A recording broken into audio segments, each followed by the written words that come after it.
రాజకీయంగా మాత్రము మామ చనిపోయిన తర్వాత అసెంబ్లీలో మాట్లాడిన మొట్టమొదటిసారి ఆహా! ఇలా గూడా ఉంటారా అని చెప్పేసి అనిపించింది. సో, ఆ రోజు వరకు ఆ సైడు నాకు ఎప్పుడు కనిపియలే.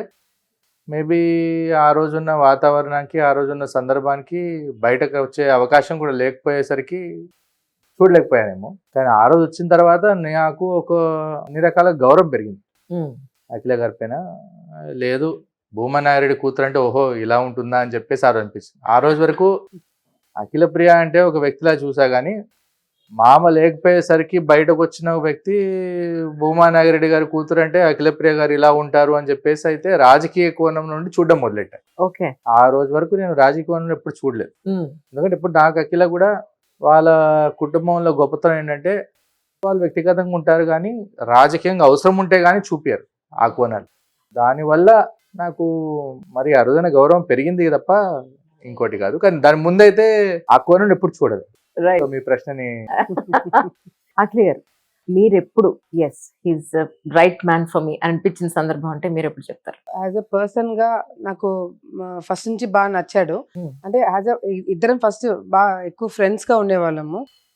పోను పోను తన క్వాలిఫికేషన్స్, తను ఏ విధంగా నడుపుతాడు, ఏ విధంగా మాట్లాడుతున్నాడు, ఏ విధంగా అంత ఒక సిస్టమేటిక్ గా ఉండడం అనేది కొన్ని పద్ధతులు బాగా నచ్చినాయి. Hmm. అండ్ తనతో మాట్లాడుతున్నప్పుడు మేము ఇద్దరం ఎక్కువ బిజినెస్ గురించే మాట్లాడేవాళ్ళము. Right. ఇద్దరం కలిసి ఒక బిజినెస్ స్టార్ట్ చేయాలా, లేకపోతే ఇద్దరం కలిసి ఈ విధంగా ట్రావెల్ చేయాలని అనుకున్నామే తప్ప బిజినెస్ పరంగా ఎప్పుడు మేము మ్యారేజ్ చేసుకుంటామని ఎప్పుడు అనుకోలేదు. అది అనుకోకుండా మా నాన్నకు కూడా ఎక్కువ ఇంట్రెస్ట్ ఉండింది. సో నాన్నగారితో ఎక్కువ ట్రావెల్ అయినారు భార్గవ్. అంటే ఇద్దరు కలిసి ఒక బిజినెస్ ప్లాన్ చేసుకుని స్టార్ట్ చేసినారు. సో ఆ ట్రావెలింగ్ టైంలో భార్గవ్ అంటే బాగా నాన్న ఇష్టపడ్డాడు. సో నాన్న ఇష్టపడ్డము, నాకు కూడా ఇష్టం ఉండడంతో ఆ విధంగా జరిగిపోయింది. ఇప్పుడు బాబు అనుకుంటే కదండి మీ వాడికి ఏదో పేరుందండి, చాలా వెరైటీగా పెట్టారు బాబు పేరు. మామూలు పేరే భూమా వీరనాగిరెడ్డి అని పెట్టాం. అచ్చా, పిల్లడు ఏమని పిలుస్తారు? వీరా వీరా. Right right. ఇప్పుడు 4 years. మా నాన్న చనిపోయిన తర్వాత మా సిస్టర్ గాని నేను గాని మాకు పిల్లలు పుడితే పాప పుడితే శోభ అని అమ్మ పేరు వచ్చేటట్టు అమ్మ పేరు పెట్టుకున్నారు. తను పెట్టుకుంది. Hmm. కొడుకు కూడా నాన్న పేరు వచ్చేటట్టు పెట్టుకుంది. ఇంకా వాళ్ళు లేని లోటు చిన్న చిన్న విషయాల్లో మేము చూసుకోవాలి కదా. సో నా కొడుకు పేరు కూడా మా నాన్న పేరు వచ్చేటట్టు పెట్టుకున్నాము. కానీ ఇప్పుడు వాళ్ళిద్దరే ఉండుంటే మీ ఇద్దరిని చూడడం లేదా బాబుని చూడడం ఎలా ఉంటుంటారు మీరు? అయ్యో మేము అది ప్రతి క్షణము మేము అనుకుంటుంటాము. Hmm. ఎందుకంటే మాది చాలా పెద్ద జాయింట్ ఫ్యామిలీ. Hmm. మా పెద్దనాన్న పిల్లలు వాళ్ళకి పిల్లలందరికీ పెళ్లిళ్ళు చేసి మా నాన్నగారే అప్పుడు చూసుకోవడము, మా అమ్మ చూసుకోవడము. Hmm. సో అందరం కలిసి ఒకే ఇంట్లో పెరిగినాం అనమాట. వాళ్ళ పిల్లల్ని అంటే మా కజిన్స్ ని వాళ్ళ పిల్లలని ఏ విధంగా మా నాన్న ఎత్తుకొని చూసుకున్నారు, ఎంత ముద్దు చేసేవాళ్ళు అనేది మేము కళ్ళారా చూసాము. Hmm. కరెక్ట్ గా మాకు మ్యారేజ్ అయ్యి మేము సెటిల్ అవుతూ ఉన్న టైంలో, మాకు పిల్లలు పుట్టిన టైంలో వాళ్ళిద్దరూ లేకపోవడం అనేది నిజంగా అంటే మా దురదృష్టమైన అనుకోవాలా. మా దగ్గరకు వచ్చేగాలకి వాళ్ళ ముచ్చట్లు అవన్నీ చూసుకోలేకపోయినారు. అండ్ ముఖ్యంగా మా హస్బెండ్ పాపం ఎప్పుడు ఫీల్ అవుతుంటారు. Hmm. ఎందుకంటే మా నాన్నకి భార్గవ్ అంటే చాలా లైక్ చేశారు, చాలా లైక్ చేశారు పెళ్లికి ముందు. పెళ్లి తర్వాత ఆయన అంటే మా కజిన్స్ వాళ్ళ హస్బెండ్స్ ని చూసుకోవడము అదంతా చూసిన తర్వాత మాకు పెళ్లిలో అయితే మా హస్బెండ్స్ ఎట్లా చూసుకుంటారు మేము కూడా చాలా సందర్భాలు అనుకున్నాం. తను కూడా ఎప్పుడు ఫీల్ అవుతుంటాడు. Hmm. నాకు మామ లేని లోటు, ఆ ఇన్లాస్ చూసుకునే అవి మిస్ అవుతుంటాం చిన్న చిన్నవి అని చెప్పి ఎప్పుడు అనుకునేవాళ్ళము.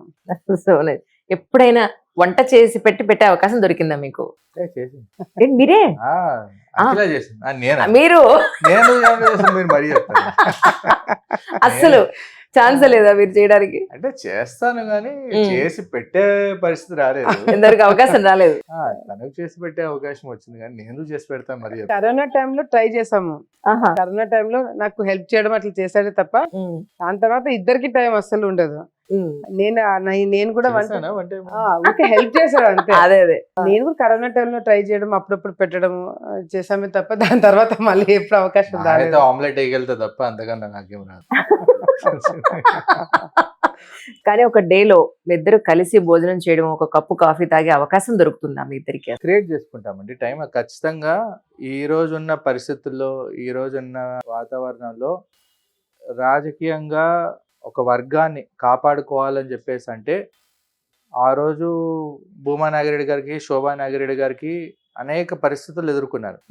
ఎలా అంటే ఒకరి దగ్గరికి వచ్చి ఒకరు ఒక మాట చెప్తే ఇంకోరి దగ్గరికి వెళ్ళి ఇంకోరు ఇంకో మాట చెప్పి వాళ్ళిద్దరి మధ్యలో విభేదాలు తెచ్చేటట్టు చేసుకునే so typical situations. Correct. So ఆ టిపికల్ సిచ్యువేషన్స్ మాకు మా పెద్దలు నేర్పించిపోయారు కాబట్టి ఏదేమైనా కూడా ఈరోజు మేము ముగ్గురం కూడా, నేను కానీ అఖిల కానీ విఖ్యాత్ కానీ కూర్చొని ఎవరు మాతో వచ్చి ఏం మాట్లాడుకున్నారు ఏం చెప్పినారని కూర్చొని ఒక రోజులో కనీసం 2 సార్లు అయినా మాట్లాడుకున్న తర్వాతే ఎలా చేయాలి, దానికి సంబంధించిన దానికి సమస్యకు పరిష్కారం కానీ లేదా ఒక సందర్భానికి ఒక విశ్లేషణ కానీ అవి చర్చించుకున్న తర్వాతే చేసుకునేటట్టు చేసుకుంటా, లేకపోతే రాజకీయం అనేది ఇబ్బంది పడుతుందని చెప్పేసి మా ఆలోచన. బికాస్ ఒక్కొక్కరము ఒక బాధ్యత తీసుకున్నాం. సో నేను విఖ్యాత ఒక బాధ్యత, తను ఒక బాధ్యత. సో మేము కూర్చొని మాట్లాడకపోతే సిస్టమే చాలా డిస్టర్బెన్స్ అయ్యే పరిస్థితి ఉంది. సో ఏదైనా ఏ నిర్ణయం తీసుకున్నా మేము ముగ్గురం కూర్చొని నిర్ణయం ఇది ఓకే, ఇది వద్దు, ఇది పెండింగ్ పెడదాం అనేది నిర్ణయం తీసుకునే చేస్తాము. కానీ బయట చూసే వాళ్ళకి ఓ అక్క దగ్గరికి మాట్లాడినాం కదా, అక్క ఒప్పుకోలేదు కదా, అన్న దగ్గరికి పోదాము, అన్న ఒప్పుకోలేదు కదా, అక్క దగ్గరికి పోదాం, లేదా విఖ్యాత్ దగ్గరికి పోదాం. ఇది యాంగిల్ జనరల్ గా జరుగుతుంటది, ఎక్కడైనా సరే జరుగుతుంటది. అది మా పేరెంట్స్ విషయంలో కూడా చూసాం మేము. మా నాన్న కూడా ఎప్పుడు చెప్తుంటారు, ఎప్పుడైనా సరే రాజకీయంగా యాక్టివ్ ఉన్న వాళ్ళు మనం ఫ్యామిలీలో కూర్చొని మాట్లాడకపోతే మన మధ్యనే పెట్టేదానికి ఉంటది. ఒకటి, మనం సరైన నిర్ణయం తీసుకోకపోతే మొత్తం సిస్టమే డిస్టర్బ్ అవుతుందని మాకు చిన్నప్పటి నుంచి అది మేము చూసాము. మేము కూడా ఏదున్నా సరే ఒకవేళ టైం దొరకకపోయినా లేట్ అయినా కూడా మేము ముగ్గురు ఒక అట్లీస్ట్ ఒక 10-15 మినిట్స్ అయినా కూర్చొని మెయిన్ ఇష్యూస్ అయితే మాట్లాడుకుంటాము. ఎంత ఫ్రెండ్షిప్ ఉన్నా, ఎంత అండర్స్టాండింగ్ నేచర్ ఉన్నా, సమ్ టైమ్స్ మిస్అండర్స్టాండింగ్స్ కానివ్వండి, అభిప్రాయ భేదాలు కానీ వచ్చినప్పుడు ఎవరు ముందు సర్దుకుంటారు? నేనే చదువుకున్నాను. అమ్మో, ఎంత ఓపెన్ గా చెప్తున్నా. అంటే ఊరుగాని ఊరికొచ్చి ఉన్నాను కదండి, ఖచ్చితంగా సర్దుకోవాల్సిన బాధ్యత పెద్దరికం నాకు ఉండాలి, లేదంటే కష్టం కదా. That's so nice, really. That's so అదే nice. పర్లేదు. ఈ రోజు ఉన్న కాలంలో డెఫినేషన్స్ అన్ని మారినాయి. ఒక మొగాడిగా ఎలా ఉండాలా, లేదా ఫెమినిజం అనేది ఎలా ఉండాలా, లేదా అవన్నీ పక్కన పెడితే ఒక పొలిటికల్ సిస్టమ్, ఇంత పెద్ద పొలిటికల్ సిస్టంలోకి వచ్చినప్పుడు ఎలా ఉండాలా అనేది అన్ని డెఫినేషన్స్ మారే.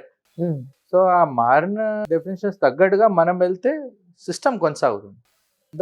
అందరి స్థాయిలో త్యాగాలు చేయాలా, దాని తగ్గట్టుగా అడ్జస్ట్ అవ్వాలా అనే ఒక భావంతోనే నేను వచ్చినాను ఎప్పుడైనా కూడా. సో మా కుటుంబంలో కూడా ప్రధాన స్థాయి ఎప్పుడైనా అఖిలది ఉండాలా, ద్వితీయ స్థాయి విఖ్యాత్ ఉండాలా, దాని తర్వాత ఏదైనా ఉంది స్థాయి అంటే అప్పుడు చూసుకొని ఆలోచించి మళ్ళీ విశ్లేషించుకొని చెప్పాలా, మాట్లాడి చూడాలి కదప. ఆ క్లారిటీ అయితే మా ముగ్గురికి, మా కుటుంబంలో మా అందరికైతే ఉంది. That's so nice అండి. అసలు మేలిగో కొంచెం కూడా ఎక్కడ కనిపించట్లేదు నాకు. ఇట్స్ నాట్ అబౌట్ మేలిగో అండి. అంటే వి నో ఇప్పుడు సిస్టమ్ నడవాలంటే ఏం అవసరం అనేది 3 of us నో. నేనేందంటే నేను ఫ్రంట్ లైన్ లో ఉంటాను కాబట్టి ఏదైనా వచ్చినప్పుడు ఫేస్ అవ్వాల్సింది నేను కాబట్టి, సో వాళ్ళు చాలా కేర్ఫుల్ గా నేను చెప్పేది వింటారు. విఖ్యాత్ కానీ భార్గవ్ కానీ నేను, ఎందుకంటే ఇప్పుడు వాళ్ళు తీసుకున్న నిర్ణయాల వల్ల ఏదైనా జరిగితే ఫస్ట్ ఫేస్ అవ్వాల్సింది నేనే కాబట్టి డెఫినెట్ గా నా ఒపీనియన్ ఫస్ట్ తీసుకుంటారు. What you think we can handle this, నువ్వు ఇది ఫేస్ అవ్వగలుగుతావా, ఇది చేయగలుగుతామా? ప్రతిపక్షంలో అయితే, ఎందుకంటే ప్రతిపక్షంలో ఏది చేసినా ఫ్రంట్ లైన్ లో మాట్లాడాల్సింది నేను. So we were very careful. వాళ్ళిద్దరు ముఖ్యంగా భార్గవ్ కూడా నన్ను విఖ్యాతం ముందు పెట్టేటప్పుడు కూడా ఇది ఓకేనా, దీనివల్ల మనకి ఏమన్నా ఇబ్బంది అవుతుందా, మీరు హ్యాండిల్ చేయగలుగుతారా అనేది ఒకటికి 1000 సార్లు ఆలోచించుకొని మేము స్టెప్ వేసేవాళ్ళం. అండ్ ఇప్పుడు ఎస్పెషల్లీ ప్రతిపక్షం కన్నా అధికారంలో ఉన్నప్పుడు ఇంకా జాగ్రత్తగా ఉండాలి. So we are very careful that way. So తను నేను చెప్పేది 100% వింటాడు. విని ఇది మేబీ తను చెప్పేది కరెక్ట్, ఎందుకంటే she's the one who's leading. So that way he's very understanding. మా ఫిలాసఫీ నాయకురాలు కానీ నాయకుడు కానీ ఒక్కడే ఉన్నారు. There cannot be second leadership. Vacuum లేనంత వరకు ఒకరే ఉన్నారు. మామ ఉన్నప్పుడు మామున్నారు, మామ నంద్యాలకు వెళ్ళినప్పుడు మామున్నాడు, అత్త ఆలగడ్డ ఉన్నప్పుడు అత్త ఉన్నారు. ఇప్పుడు అఖిల ఉంటే అఖిల ఉన్నారు. నా ముందు విఖ్యాత్ కొని మేమిద్దరం దాని తగ్గట్టుగానే నడిచేవాళ్ళం తప్ప ఆ క్లారిటీ అయితే మాకు సో సైన్యాన్ని నడిపిస్తున్నారు వారే అయితే.